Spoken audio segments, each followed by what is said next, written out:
ഗൾഫിൽ സംഘർഷം തുടരുന്ന പശ്ചാത്തലത്തിൽ യുഎഇയിൽ പരീക്ഷകൾ മാറ്റിവെച്ചു. ഈ മാസം 30 വരെ നടക്കേണ്ടിയിരുന്ന SSLC ഹയർ സെക്കൻഡറി പരീക്ഷകളാണ് മാറ്റിയത്.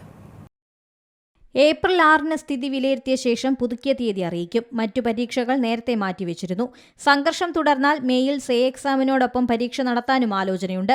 വിദേശത്ത് പോകുന്നവർക്കും നാട്ടിൽ +1-ന് ചേരാൻ ആഗ്രഹിക്കുന്നവർക്കും ഇത് തിരിച്ചടിയാകുമെന്നാണ് മാതാപിതാക്കളുടെയും വിദ്യാർത്ഥികളുടെയും ആശങ്ക. അതേസമയം മേഖലയിലെ സംഘർഷാവസ്ഥ തുടരുകയാണെങ്കിൽ പെരുന്നാൾ അവധി കഴിഞ്ഞ് സ്കൂൾ ഓൺലൈൻ ക്ലാസ് തുടരുമെന്ന് കുവൈത്ത് വിദ്യാഭ്യാസ മന്ത്രാലയം അറിയിച്ചു. അവധിക്ക് ശേഷമുള്ള സാഹചര്യം വിലയിരുത്തിയ ശേഷം അന്തിമ തീരുമാനത്തിലെത്തും.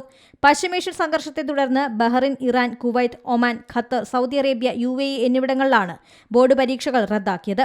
ഓരോ വിദ്യാർത്ഥിയും എത്ര പരീക്ഷകൾ എഴുതി എന്നതിനെ ആശ്രയിച്ച് ഫലങ്ങൾ കണക്കാക്കും. എങ്ങനെ കണക്കാക്കുമെന്ന് വ്യക്തമാക്കുന്ന ഫോർമുല ബോർഡ് തയ്യാറാക്കിയിട്ടുണ്ട്.